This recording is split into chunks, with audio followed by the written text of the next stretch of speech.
तुमची SIP आता तुमची कंपनी भरू शकते. ट्रस्ट मी, हे होऊ शकतं. तुमचा एम्प्लॉयर आता दर महिन्याला तुमच्या सॅलरीमधून एक फिक्स्ड अमाउंट डिडक्ट करून थेट तुमच्या आवडीच्या म्युच्युअल फंडमध्ये इन्व्हेस्ट करू शकतो. सेबीने नुकतंच म्युच्युअल फंडमध्ये थर्ड पार्टी ट्रान्झॅक्शन सुरू करण्याचं एक मोठं प्रपोजल आणलंय. जर हा नियम लागू झाला तर भारतातल्या सॅलरीड लोकांच्या इन्व्हेस्टमेंट करण्याच्या पद्धतीमध्ये पूर्णतः बदल होऊ शकतो. Think about it like this. जसं तुमचं EPF किंवा NPSचं डिडक्शन होतं, तसंच तुमच्या म्युच्युअल फंडची SIP सुद्धा डिडक्ट होईल. सॅलरी तुमच्या बँक अकाउंटमध्ये येण्याआधीच कट होईल. सध्या म्युच्युअल फंड इन्व्हेस्टमेंट ही थेट प्रत्येक इन्व्हेस्टरच्या बँक अकाउंटमधूनच झाली पाहिजे. पण पेरोल लिंक इन्व्हेस्टिंगमुळे हा रूल लवकरच बदलू शकतो.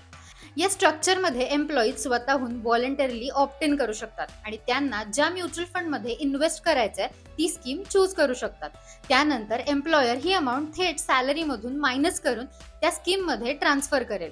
मोस्ट इम्पॉर्टंट म्हणजे सेबीने क्लिअर केलंय की रिडम्शनचे पैसे आणि मिळणारा डिव्हिडंड हा फक्त तुमच्या म्हणजेच एम्प्लॉईच्या बँक अकाउंटमध्येच जमा होईल. सेबीचे हे प्रपोजल सध्या फक्त listed companies, EPF4 registered companies आणि असेट मॅनेजमेंट कंपनीज यांच्यापुरतंच लिमिटेड आहे. सेबीने सध्या 10 जून पर्यंत पब्लिक कमेंट्स मागवले आहेत. हा नियम आला तर सॅलरीड लोकांसाठी इन्व्हेस्टमेंट करणं हे खूप सोपं होईल आणि इंडियन मार्केटमध्ये खूप मोठा पैसा येईल.